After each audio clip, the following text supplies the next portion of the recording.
When it comes to revisiting the events of January 6, 2021, emotions still run high. House Republicans have taken a significant step forward by voting to establish a new select subcommittee tasked with investigating the Capitol attack that shook the nation and potentially scrutinizing the prior Democratic-led committee that examined the same event. This decision came over 7 months after the panel was initially proposed, sparking renewed debate about accountability, transparency, and political motivations. But here's where it gets controversial. What happens when one side's investigation is seen as the other's? That group was created in response to the violent breach of the Capitol by supporters of then-President Donald Trump, who were rallying behind his unfounded claims of election fraud following his loss in the 2020 presidential race. Interestingly, the language authorizing the resolution to create this subcommittee wasn't introduced as a standalone bill. Instead, it was quietly embedded within a procedural rule vote, a common tactic used to move contentious issues forward without drawing too much attention. As expected, the rule passed along party lines with a narrow margin of 212 to 208. One notable exception was Representative Kevin Kiley, R. California, who abstained by voting present. Loudermilk expressed gratitude for being entrusted with leading this effort, emphasizing the importance of completing unfinished business. While my previous investigation did an incredible job last Congress, there is still much work to be done, he stated. Our goal is to answer the remaining questions, uncover all the facts, and implement reforms so this level of security failure never happens again. It's time to finish the job. His words reflect a determination to delve deeper, but critics might question whether this is truly about finding answers or advancing a partisan agenda. This subcommittee will consist of 8 members, with 3 appointed by Minority Leader Hakeem Jeffries, DNY, subject to the Speaker's approval, and 5 chosen directly by the Speaker. By December 31, 2026, the panel is expected to deliver a comprehensive final report detailing its findings.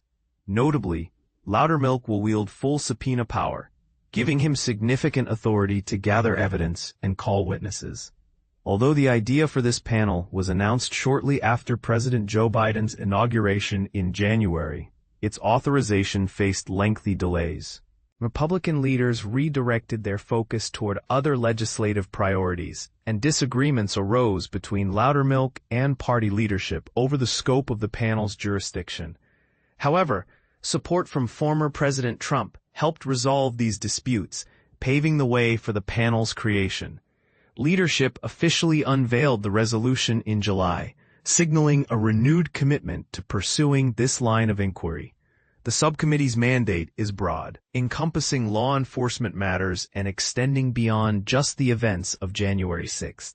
According to sources familiar with the situation, Loudermilk has secured commitments from chairmen of other relevant committees and even the White House to allow investigations into additional areas of interest. This could include further scrutiny of the original Democratic-run January 6 committee itself, a prospect likely to fuel heated discussions among lawmakers and the public alike. Speaking of the previous committee, it's worth noting that several of its members, including now Senator Adam Schiff, D. California, and former Representative Liz Cheney, RYO, received preemptive pardons from President Biden during his final days in office.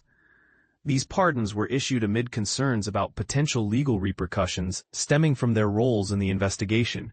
On the flip side, House Judiciary Committee Ranking Member Jamie Raskin, D. Maryland, who also served on the original panel, framed the new subcommittee as an opportunity to highlight what he views as Republican complicity in the events of January 6. We welcome yet another chance to remind Americans of House Republicans' ongoing complicity with and embarrassing apologetics for MAGA's violent insurrection against Congress and Vice President Mike Pence, Raskin remarked. He went on to criticize former President Trump's actions, particularly his pardoning of individuals convicted of violent crimes, suggesting that this move endangered public safety. It would be better to work on a common agenda for actual progress in America, but they plainly are not interested in that, he concluded. Personal tensions between key figures add another layer of complexity to this story. For instance, House Judiciary Committee Chair Jim Jordan, Republican, Ohio, clashed with the original January 6 committee after refusing to comply with a subpoena, arguing that the probe lacked legitimacy.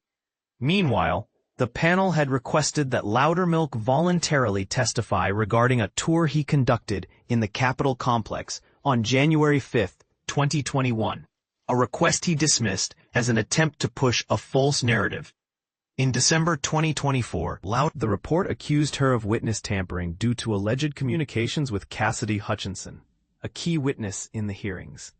This development underscores the polarizing nature of these investigations and raises important questions about fairness and bias. So what do you think? Is this new subcommittee genuinely aimed at uncovering the truth, or is it merely a political tool designed to rewrite history? Do you believe both sides can set aside their differences to focus on meaningful reform? Or are we doomed to relive the divisions of the past? Share your thoughts in the comments. We'd love to hear from you.